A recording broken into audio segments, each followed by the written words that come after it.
Imagine a new game pops up and it explodes. Now you're playing it. Bro, wasn't there like 50,000 players playing this game a week ago? Now where the fuck is everybody, bro?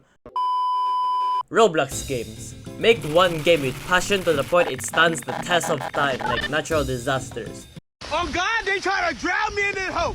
I cannot see. Influencing an entire community like Jailbreak. Or influencing them in a not so good way. Or some that are so good that Roblox had to step in and give you the business. And there's games that legit become a certified hit. Everybody's talking about it. Your mom and your grandpa are talking about it. Till a month later, it's all gone. That, my friends, is what I called a one-hit wonder game or a viral game. Or games that were at their peak but unable to hold on and staying there forever. There's some factors. I mean, games could stay up like how many years till it's off the front page. No, I'm not talking about the games that their community would disappear after a few weeks. There's still some games that peak and still have a very hardcore and supportive community even after they reach their peak player counts. Being in the front page with such great length is quite rewarding. But how long would it stay? I'm talking about the games that fell behind the front page and what happened to them now. Hell, they might still even be fun, to be honest. Here's some games that we probably wondered what happened to them. I apologize that I can't get like every single one of the games that's fallen off in the front page. But yeah, let's get it, let's go. Arcane Odyssey. Wake up in the middle of fucking nowhere and I'll already obtain the screaming distorted spirit that is in your soul, aka your magic.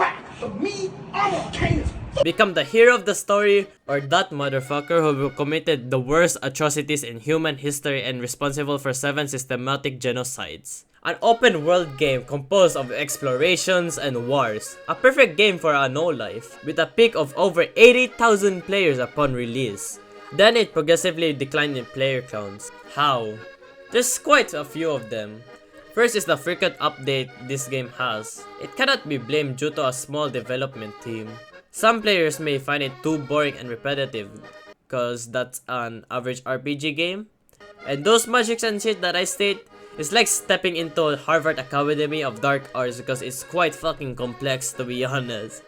Aside from all of that, from its peak, it's still on development and the official launch was actually just an early access, so a lot of shit is still gonna add up. This game still has a very hardcore and supportive community, so it's not like abandoned or some shit like that.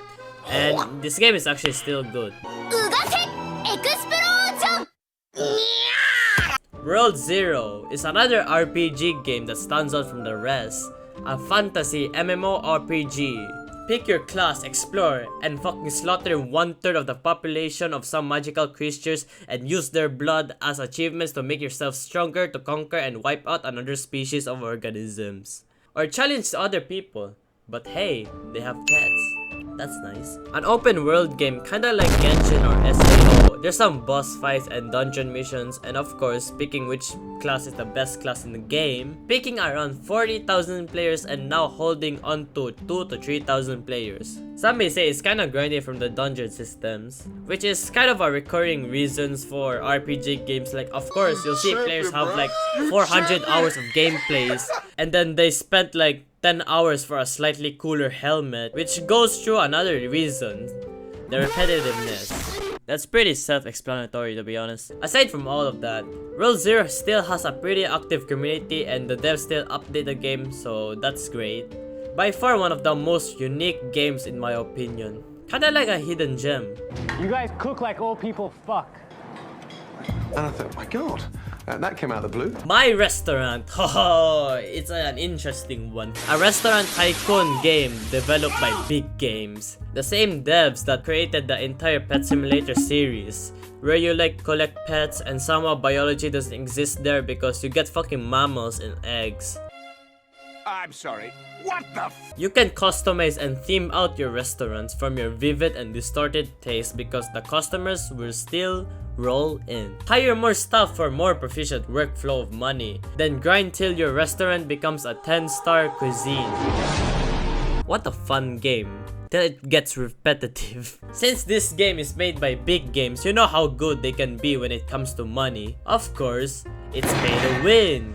There's also trading, which kinda ruins some values of some essential stuff for you to be more efficient in grinding, in my opinion. Some of the updates are occasional, but hey, they have some creative updates. Peaking around 70,000 players to only 2 to 3,500 players. There was that one time it reached 200,000 because something related to PetSim or some shit. But in my opinion, this game is kinda crush grab. With all the paid shits, most of the players legit sit there and grind. That's it.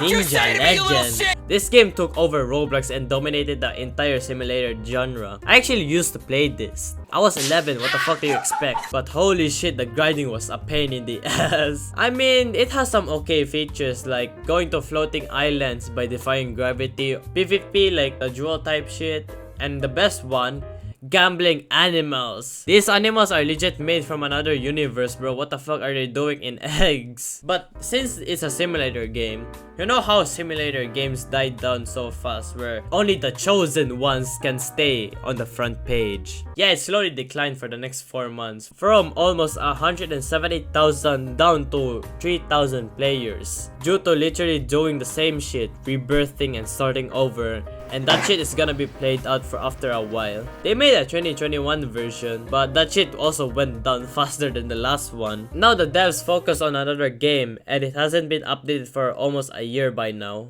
His robes, whack. His enchantments, whack. His familiars, whack. His amulets, whack. Wacky Wizards. This game focuses on you being a Hogwarts dropout and now you're experimenting some shits with raw materials and resources you found on the junkyard, like someone's brain. This game was actually well received because it requires some creativity and experimentation. Doing fun shits with players and to yourself, being frequently updated. But it slowly faded away from peaking at almost 100,000 players to now like around 2,000 to 3,000 players. You unlock all of the potions and ingredients and there's no endgame, so players would just move on. I mean, they still have a very small but loyal fan base, but the updates will be less consistent. If you still haven't played it, I'd recommend you try it. As I researched and explored these games, I saw how a viral game would come and go. One common recurring theme they will always face is the longevity of their players, because of the repetitiveness. Trending and viral Roblox games would always get fucking played out as time progresses. It's kinda like listening to the same music that went viral. I mean, it can also be a nostalgic revisit and wonder what changes they made after you left, leaving you wondering. A lot of people once played this game that was on the front page.